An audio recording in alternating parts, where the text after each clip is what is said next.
Welcome back. India's biggest and probably the most crucial battle ever.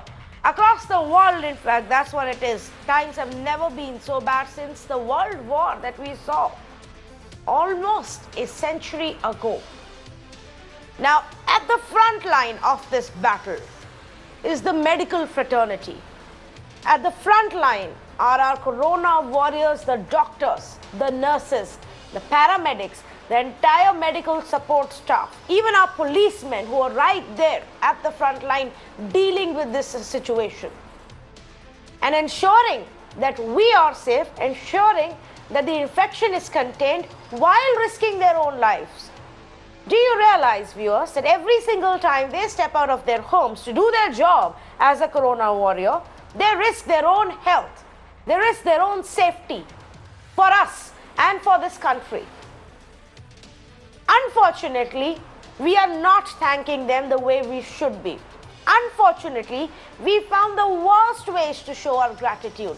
And no, now I'm not talking about what we did about 10 days ago. I am not talking about that symbolic gesture when the entire country united at 5 p.m. on a Sunday evening to cheer and clap and say thank you to our corona warriors and heroes. No, I am talking about what we are actually doing on ground, how we've simply forgotten about that fact and instead now are behaving like a bunch of ungrateful, regardless and shameless citizens.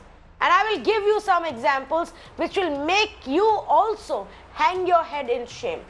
Let's take an example of what has happened in Munger in Bihar. Residents clashed with the health workers over there and the police. In Indore, stones were pelted at the healthcare workers who had gone there. They were chased, they were attacked, and they were pelted with stones. In Bengaluru, on-duty ASHA workers were heckled and their work was stopped. They were out there doing their job and they were obstructed from doing that. They were heckled and harassed instead. In Ghazipur in Uttar Pradesh, medical officers were heckled, threatened, abused, even while the police couldn't do anything at that point of time. In Secunderabad, junior doctors were attacked by a deceased patient's family. And in Delhi, the Markaz attendees who first disregarded the restrictions by attending that event continued to stay in that place for 2 whole weeks, disregarded all social distancing norms.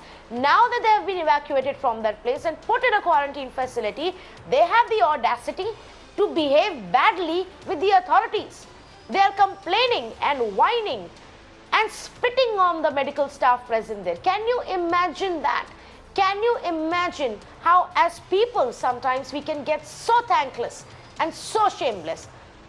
Tonight I want to again remind each one of you, and I have a panel of doctors with us, because if we don't realize it, we are going to ask them to tell us what are the difficulties they face, just how difficult it is to do their job. Perhaps that will help us in understanding that this is not how you treat your caregivers. This is not how you treat your savior. So let's say good evening to the panelists who are joining us right now. Professor Ravi Srivastava, Director for the Center for Employment Studies and Institute for Human Development. Dr. Rakesh Kapoor, he is a Director with Medanta, joining us this evening. Dr. Srinivas Rajkumar, General Secretary with the AIIMS Resident Doctors Association.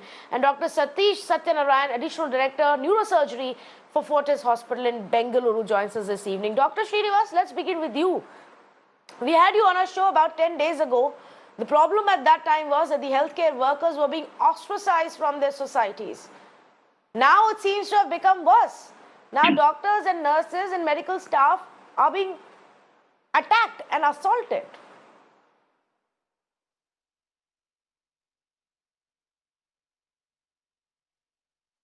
It is right that you have raised this issue. It is a very important issue. We have been raising about the need for a centralized legislation to protect healthcare workers since very long. We have even gone on protest, which has been suppressed by the government. Even the health minister assured that he will take this forward, but unfortunately the parliament and the home ministry actually rejected the centralized legislation, stating that there was no such legislation required only specifically for doctors. So it is unfortunate that we are raising all the issues about lack of public healthcare system to handle such crises, lack of protection only during the time of crisis. It is important that government proactively addresses this issue rather than waiting for such calamities to happen and then look at these issues and address immediately. And regarding the recent events, things are only going to get worse if government doesn't address this now. Now it is going to be, it was ostracization previously, now it has turned to stone pelting, and then it may turn to even more violent protests on the streets because the lockdown has been managed very poorly.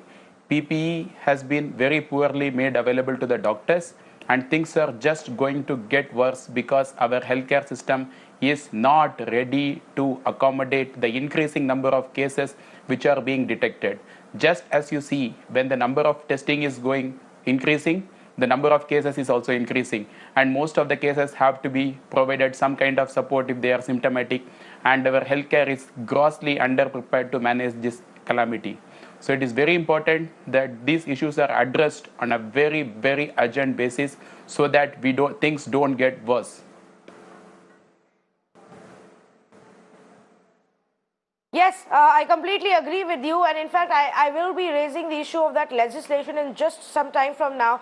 But Dr. Kapoor, if I can come to you, please give us an insight to the people who may not know it or may have forgotten about it, just how difficult a job it is, especially in times of a pandemic, for a medical fraternity member. They're overworked, they don't have enough equipment, sometimes they don't even have the right safety gear, and still they continue to serve us.